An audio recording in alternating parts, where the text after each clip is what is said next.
Greg Gutfeld has always been known for his biting humor and blunt takes on politics, but this time he's gone further, claiming to have leaked the secret behind Kamala Harris's rise in the 2024 presidential race. Harris, now positioned as the Democratic Party's shining star, is being praised by some as the key to their victory. Yet Gutfeld isn't convinced, and he's ready to break down why her so-called secret weapon might be more of a liability. What exactly is Harris hiding, and why is no one talking about it? Greg Gutfeld, known for his razor-sharp wit and biting humor, has made a career out of cutting through the noise of political chatter with his distinct voice. Born on September 12, 1964, Gutfeld has carved out a space in late-night television as a political commentator, comedian, and author. His work is as irreverent as it is pointed, offering his fans a lens into the absurdity of politics, but always with a heavy dose of sarcasm and laughter. As the host of Gutfeld and one of the co-hosts of The Five on Fox News, Gutfeld's trademark style is never to shy away from pushing buttons or making bold claims, often sparking lively debates. Gutfeld has a knack for tearing down political figures with humor, especially those on the opposite end of the political spectrum. And now, his target is none other than Kamala Harris. As the vice president takes the spotlight in the 2024 presidential campaign, rumors are swirling, fueled by Gutfeld's latest bold assertion. He claims to have leaked the secret behind Kamala Harris. But what exactly does he mean by that? In Gutfeld's classic style, he dives into the topic with all the subtlety of a wrecking ball. His audience knows they're in for a show when he opens with a bit of sardonic humor, questioning Harris's secret role in the upcoming election. So Kamala Harris, apparently she's the Democrats' secret weapon for the 2024 election, Gutfeld quips, his voice dripping with sarcasm, a weapon so secret no one's even seen it yet. The audience laughs, but beneath the joke is a serious jab at the vice president's perceived lack of visibility and effectiveness. Gutfeld hones in on the idea that Harris, touted by some Democrats as an asset for the upcoming race, hasn't exactly lived up to expectations in the eyes of many. He questions whether she can really sway voters, particularly younger and non-white demographics, as some in her camp believe. Look, I get it, Gutfeld continues. She's supposed to have this appeal to Gen Z, millennials, and non-white voters because what? She talks about abortion rights and immigration? But let's be real, her resume is thinner than Mitch McConnell's chin. The zinger lands with the audience, but Gutfeld is only getting warmed up. His comedic timing is impeccable as he riffs on the very idea that Harris could be a secret weapon. He takes a moment to poke fun at her public speaking style, often criticized for being incoherent or shallow. Every time I listen to her, I feel like I'm waiting for a punchline that never comes, Gutfeld says with a grin. It's like watching someone throw a dictionary into a wood chipper, words everywhere, and none of them make sense. The laughter from the crowd doesn't miss a beat. Gutfeld's ability to distill political figures down to their most biting critiques is one of his many talents. Harris, in his portrayal, becomes a caricature of her own perceived shortcomings. The vague speeches, the nervous laughter. Gutfeld spares no detail in creating a version of her that is both comedic and critical. He's not done, though. As he picks apart the arguments made in support of Harris's candidacy, Gutfeld zeroes in on what he sees as the real problem: Biden. For him, Harris's biggest selling point is the fact that she isn't Joe Biden. And while that might be a low bar to clear, it doesn't automatically make her the savior of the Democratic Party. She's sharper than Biden, Gutfeld admits, but let's be honest, a stapler is sharper than Biden these days. The crowd erupts in laughter again. It's a brutal critique of the president, but one that fits right into Gutfeld's style. He doesn't mince words, especially when it comes to highlighting what he sees as the weaknesses of the current administration. But Gutfeld's critique doesn't just stop at the verbal jabs. He takes a step further, delving into the policy failures that, in his view, have defined Harris's time as vice president. He reminds his audience that Harris was handed key responsibilities like the border crisis and has been widely panned for her handling of it. What's her secret weapon again? Is it ignoring the border? Because that's worked out great, Gutfeld says, shaking his head. Maybe her secret weapon is making everyone forget she's supposed to be doing something about it. The audience laughs, but the point lands hard.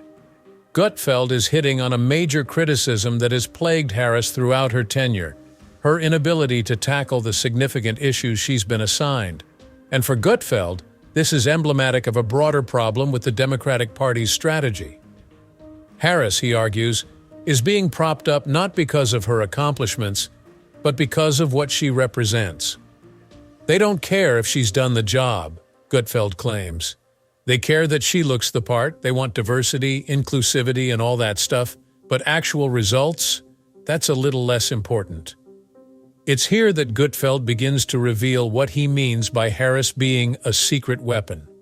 To him, the secret isn't some grand plan or hidden strategy. It's that the Democratic Party is banking on the symbolism of Harris more than her actual capabilities. They're selling her as the future of the party, the embodiment of progress and change, but Gutfeld argues it's all a smokescreen. Look, they want her to be the first female, first Asian American, second African American president. That's their big play, he says. But the secret they don't want you to know? She's just not that popular. Gutfeld's cynicism is clear, but it's also pointed. He's challenging the narrative that Harris's candidacy is historic and inspiring by highlighting her polling numbers and suggesting that voters aren't buying what the Democrats are selling. And it's not just Harris he's concerned about. Gutfeld believes the whole idea of Harris as a secret weapon is part of a larger distraction, a way for the Democrats to avoid confronting their real issues. He turns his attention to the strategies that he believes are truly driving the Democratic Party's success in elections. Here's the real secret weapons, folks. Censorship, ballot harvesting, and arresting Donald Trump, Gutfeld says. Harris isn't going to win this election for them. Those are. It's a heavy claim, but Gutfeld delivers it with a smirk, as if daring anyone to challenge him. For him, Harris's role is less about actual political strategy and more about optics. The Democrats, he argues, are relying on external factors like media control and legal battles to tip the scales, rather than the strength of their candidate. Greg Gutfeld launched into another one of his signature monologues on Kamala Harris, this time focusing on her latest CNN interview. The whole premise had the same setup we've come to expect from Gutfeld: a sharp, snarky breakdown of the vice president, her gaffes, and the Democrats' curious handling of her public image. Here's the thing about Kamala, Gutfeld starts. She can't go 5 minutes without tripping over her own words, but somehow they keep putting her on TV. He glances toward the audience with a knowing smirk, already baiting them for laughter. He loves this. He knows the crowd does too. Gutfeld's mocking tone was relentless as he set the stage for a replay of Harris's interview moment.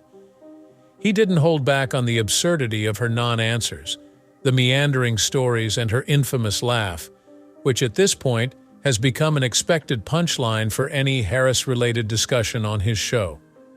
Gutfeld reminds everyone that Harris had, once again, been asked about President Biden's fitness for office. And of course, she handled it with a combination of praise and more of that disjointed language she's known for. She says Biden is incredibly strong, Gutfeld says, eyes rolling with the comedic pause he's perfected over the years. Which, let's face it, if that's strong, then I must be a world-class bodybuilder. The audience erupts into laughter. Gutfeld thrives on this, a blend of humor and political satire that pokes fun at Harris's every misstep. But it's more than just jokes. There's a pointed criticism underlying each quip. To him, Harris's public appearances often feel like nothing more than damage control, attempting to cover up or distract from Biden's own unpopularity and Harris's wavering poll numbers. Then Gutfeld took aim at her TMI moment. During the interview, Harris had, in typical fashion, veered off topic, giving a little too much information about her morning at home with her family. She spoke of making pancakes and bacon, a phone call from Joe Biden, and a puzzle her nieces were working on.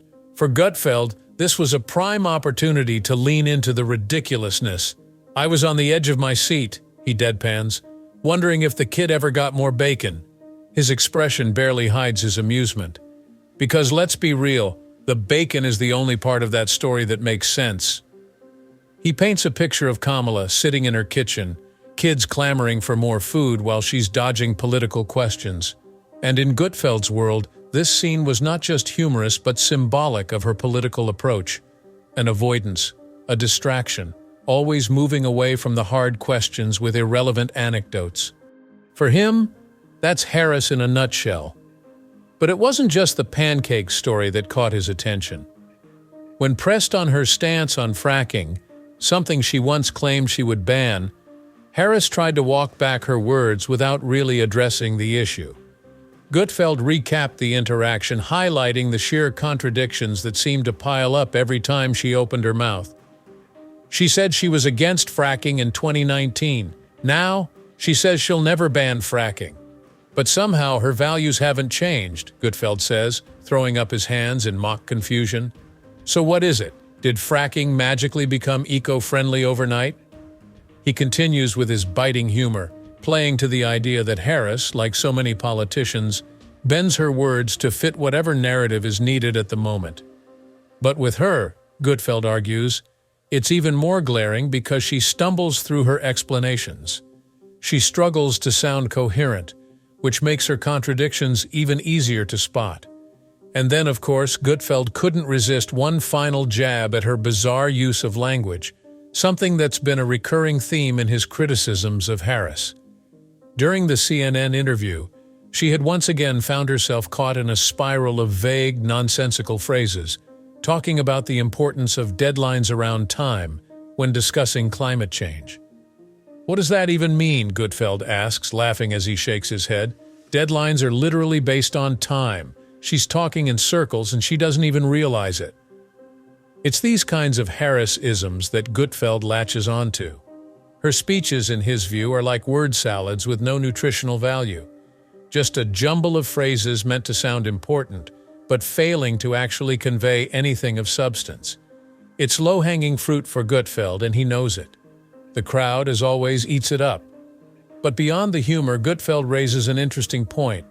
How is it that someone with such a shaky track record is still being touted as a major player for the Democrats in 2024?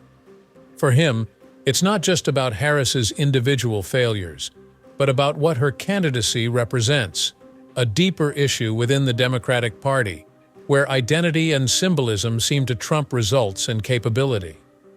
They're more concerned with making history than making sense, Gutfeld says, voice heavy with sarcasm. They want to check off all the boxes. First woman president, first Asian American president, first African American president. But at some point, don't results matter?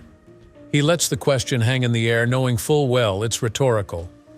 In his world, Harris is the embodiment of style over substance, a politician who has been propped up by the party for what she represents rather than what she can do. And for Gutfeld, that's the real problem. Greg Gutfeld couldn't resist another jab at Kamala Harris, and this time he zoomed in on her debate preparation. With the vice president reportedly heading off to debate camp for 5 days, Gutfeld was in his element, spinning his version of what that camp might look like.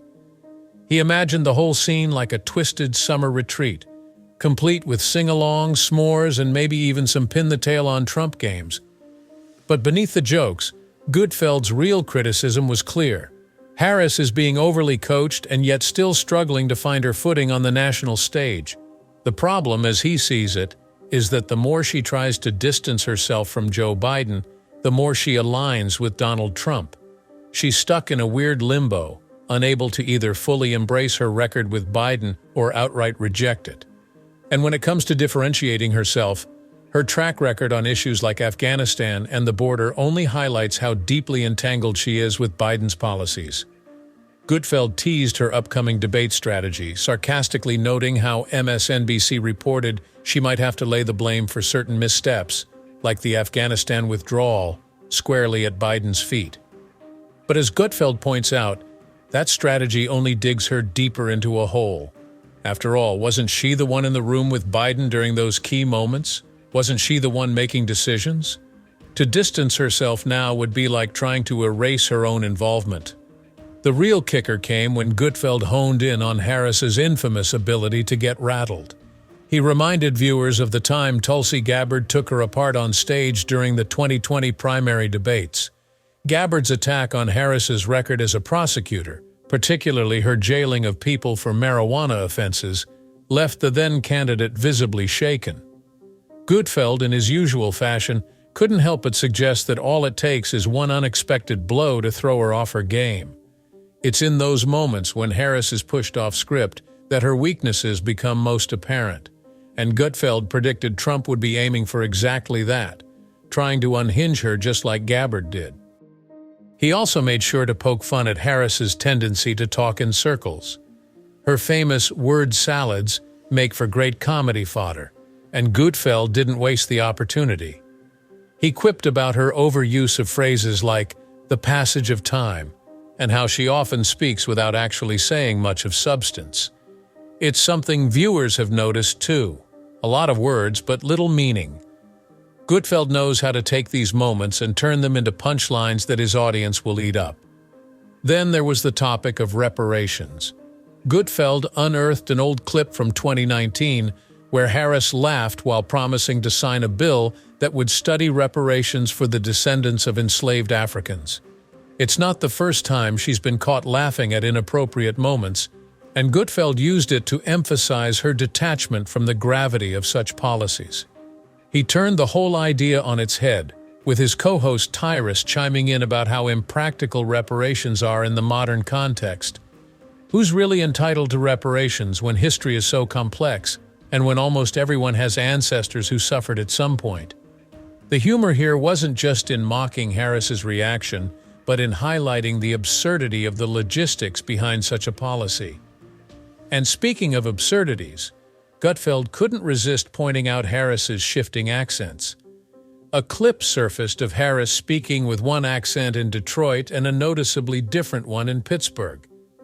Gutfeld, always sharp on catching inconsistencies, had a field day with this. The quick switch between dialects only fueled the idea that Harris is constantly trying to pander to her audience, rather than staying genuine. The visual of Harris morphing her voice based on the city she's in was enough to keep the laughs rolling. But while the humor was on full display, Gutfeld's deeper message was clear. Harris lacks authenticity. She's overly rehearsed yet somehow unprepared when it counts. Whether it's through her inconsistent stances, her baffling word choices, or her attempts to separate herself from Biden without offering anything new, Gutfeld painted her as someone who's struggling to find a solid footing in the political landscape. For Gutfeld, Harris's debate prep and her broader campaign strategy both feel like an exercise in futility. Too much coaching, not enough substance. In typical Gutfeld style, he closed out the segment with a bit of levity. After all the teasing about Harris's debate camp, he threw in a final jab. She can't use that I'm speaking shield anymore. It was a reference to the famous line Harris used in her debate with Mike Pence, an iconic moment for her at the time. But Gutfeld's point was that the line has lost its power. It was a one-time thing, and it won't work against Trump, who thrives in the chaos of debates. As the segment ended, Gutfeld left viewers laughing, but also thinking. His comedy, while sharp and often ruthless, always manages to tap into the larger political truths that lie beneath the surface. And with Harris continuing to face scrutiny as the 2024 election looms, Gutfeld's critiques are likely to keep coming, right along with the punchlines. If you like this video, don't forget to hit like, subscribe, and comment below. And make sure you turn on those notifications so you don't miss the next video.